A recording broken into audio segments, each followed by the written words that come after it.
So yun po mga kababayan, mga kalangga, welcome back sa ating munting channel, no? Ang Alex Librada Vlogs. So,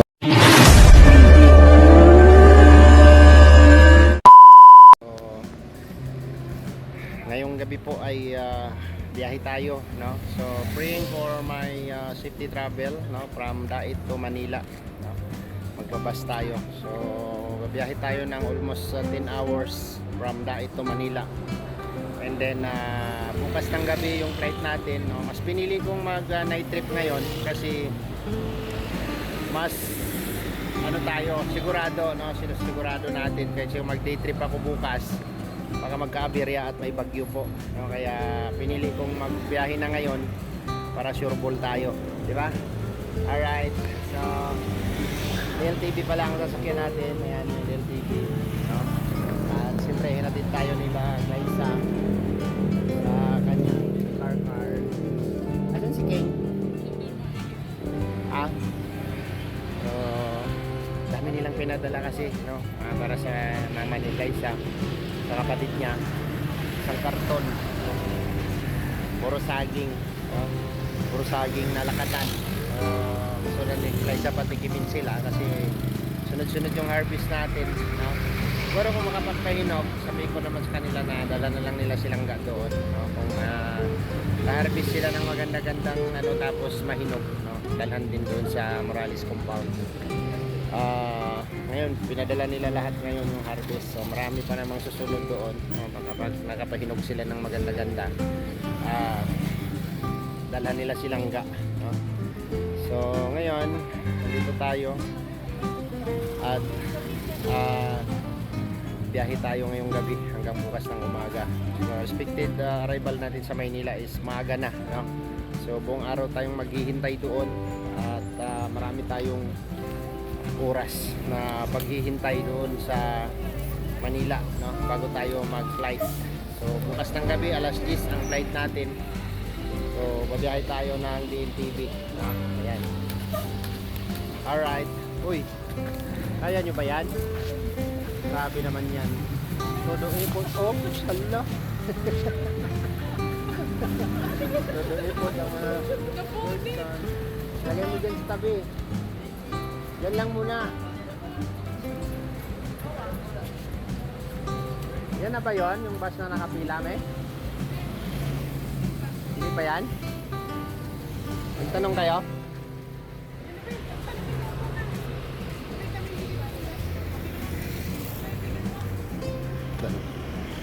Tanong tayo para sigurado. Dr. Zeta. Kitix. Tasha, sumakay ka na. Yes, ano? Bundia. Sumakay ka na. Uy, diba?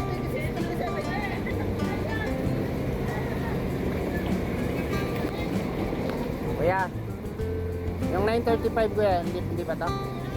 9:30. 9:30 to. So mayroon pang last, no? 9:30, 9:45. Dito rin. Ha? Dito kami. Isa na lang dito? Kasama na yan dito?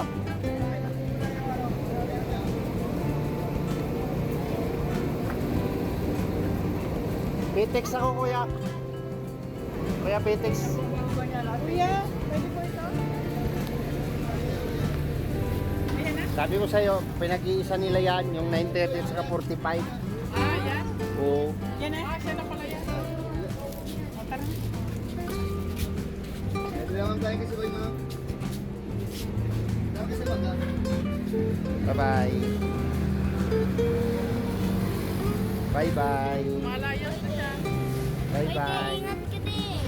Ha? Ingat ka din sa aeroplano. Mabiyahe pa ako na. Uy, yung jacket mo. Jacket ko tanggalin mo, baka naman. Malamig dun.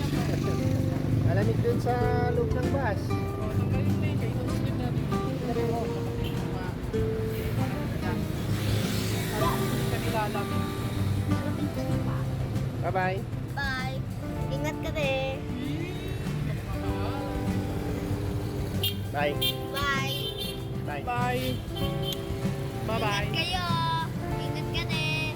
Malayas na siya. Ang ganda ng bahay. Ha? Sa mga prito ng bahay. At huwag ka magpuka ng kwarto dahil matapilas sa'yo. Yes. Alright. Oh, Ano? tatawagin kita, pero sagutan mo ko.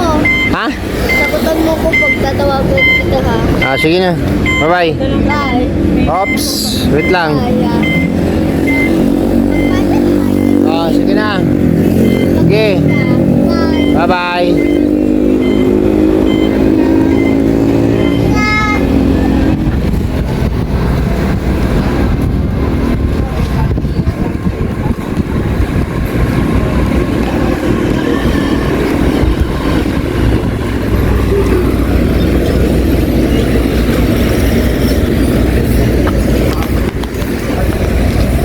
So yan, tapos na sila maghatid, umuwi na sila. No, kasi ko-combine daw yung flight biyahe. No, from 9:30 to 9:45 pag-isahin daw, no. Sana hindi mabago yung upuan ko. Mababago daw yung ano ay seat number.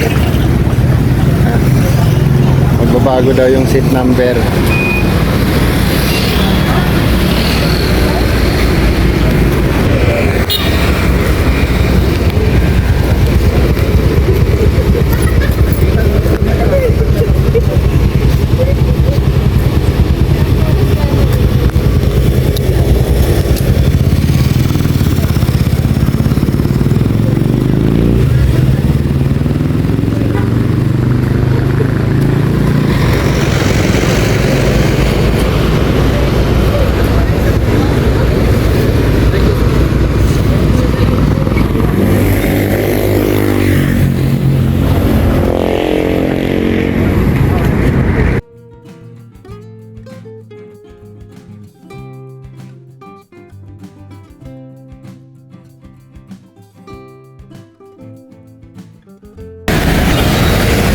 So yun po mga kalangga, dito na tayo sa PTX, no? Tayo nakapag-video sa mga dinaanan natin kasi night trip po tayo. Pagtakbo ng bus, pagtulog ko, pagising ko, nandito na ako sa PITX. So maghahanap ako ng maistihan ko. So mag-stay tayo na hanggang gabi. Nakakapagod din sa airport, no? Wala tayong kasama.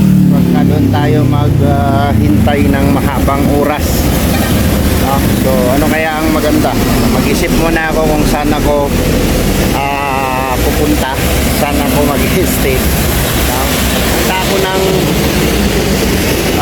sa kapatid ko sa Taguig, medyo malayo, no?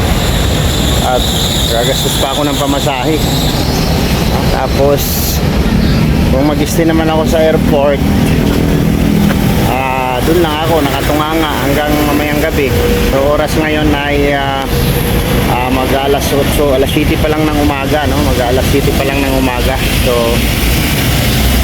mag-isip muna ako ng ano, kung saan ako mag-stay ngayon ng magpalipas ng oras, no? Maaga pa. Alright, grabe yung biyahe, ang bilis, no? From Daet to Manila, umalis ako ng 9:45, no? 9:45, nakarating ako dito ng 6 o'clock, 6:30, 6:30 ng umaga, at nakuha na rin ng mama ni Glyza yung kanyang pinadala, no? So saan kaya magandang malayo ang mga kakilala natin, no? Sa Cavite malayo din. So parang dito na lang siguro ako maghanap ng maistihan natin. Alright, ay sinisigurado natin yung biyahe na sureball tayo, no? Kasi may masama po yung panahon, no? Maulan po dito sa Maynila, pero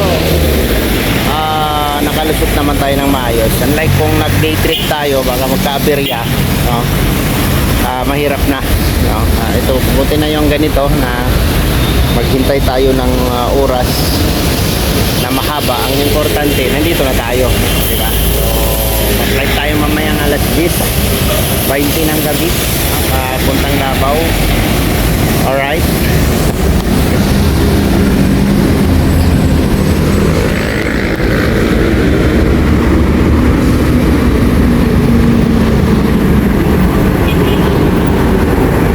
So ayun po mga kalangga, andito tayo sa motor at nakasakay tayo siya kasi dati akong angkas. Nag-joyride. Ang angkas nag-joyride. Dating angkas, ngayon nag-joyride.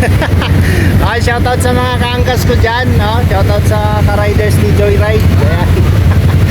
Papanood mo to bro, Alex Librada. Search mo lang sa YouTube. Ayan, mas pinili ko magmotor kasi ito yung buhay natin noon, no? Gwardiya tayo, nagpa-part-time tayo ng riders, tayo angkas riders, no? Ngayon, hindi ko na sabihin sa inyo kung saan ako pupunta, ha? Kaya abangan nyo na lang itong upload na to, o panoorin nyo na lang itong upload ko. Kasi mag-i-stay muna ako at mamayang gabi pa ang flight ko. Ang haba pa. So, basta nandito kami ngayon sa Airport Road. Ay, hindi pala. Papuntang Terminal 4. Ito, tagal ko rin dito sa Cebu Pacific. Yan, naka-duty rin ako dito. Sino familiar dito? Alright.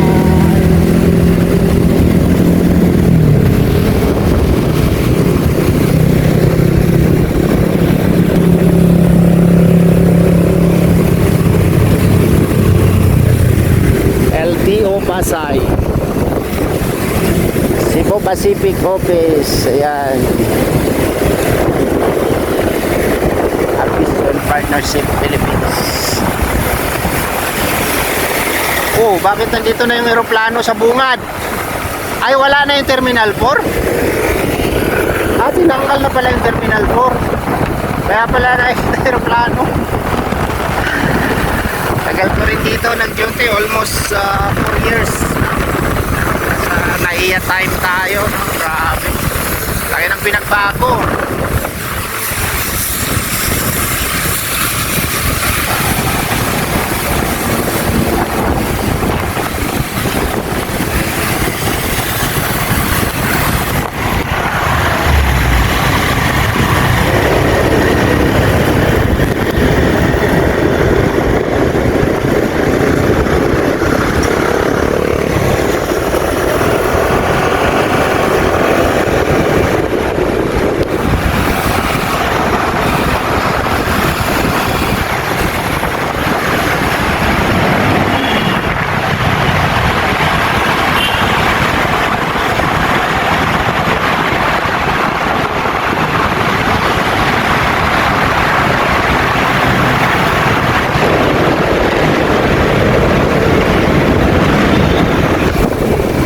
So yung po mga kalangga, mga kababayan, ay dito muna tayo, pansamantalang mag-stay. No? Kasi mula umaga, alas 6 ng umaga, no? Nabot tayo ng dumating tayo ng alas 6:30 ng umaga. So napakahaba ng oras. Kaya sabi ko, wala din akong tulog sa biyahe, no? Pikit-pikit lang. Tapos kaya stay muna tayo dito, no? Mura lang naman siya. Affordable naman, no? Dito. Panggalawaan lang yan, no? Para sa mga may partner. Ngayon, nag-isa lang tayo dito. Tayo palipas ng oras, no? Mamayang gabi. Out tayo ng alas 8, dito tayo ng airport. O di, mabilis lang, no? So, ganito na lang muna yung vlog na at wala naman akong ibang may papakita sa inyo. At ito lang yung biyahe natin from Dait to Manila and then Manila to Davao, yung flight natin mamayang gabi. So, stay muna tayo dito, mag-relax muna tayo and then after pagsapit ng gabi mamaya ay diretso tayo sa airport. So, kunting oras lang yung natin hihintayin. At isa doon na tayo sa airport. Ayaw ko rin mag-stay doon, no? Na diretso tayo sa airport ng ganitong oras, no? Walang mangyayari. So, dito magkaka-relax tayo, makakaligo tayo, pabiyahin tayo ng Frisco, no? Papuntang Davao para pagdating ng Davao, so pabiyahin ko papuntang Pilapapa, no? Diretso muna ako Pilapapa bago ako diretso ng Piladudong, no? Alright, salamat po sa inyong suporta at pagmamahal mga kalangga. Bye-bye muna and God bless and see you next vlog. At ingat po tayong lahat mga kalangga, saan mang sulok tayo ng mundo na roon. Bye-bye po, bye-bye.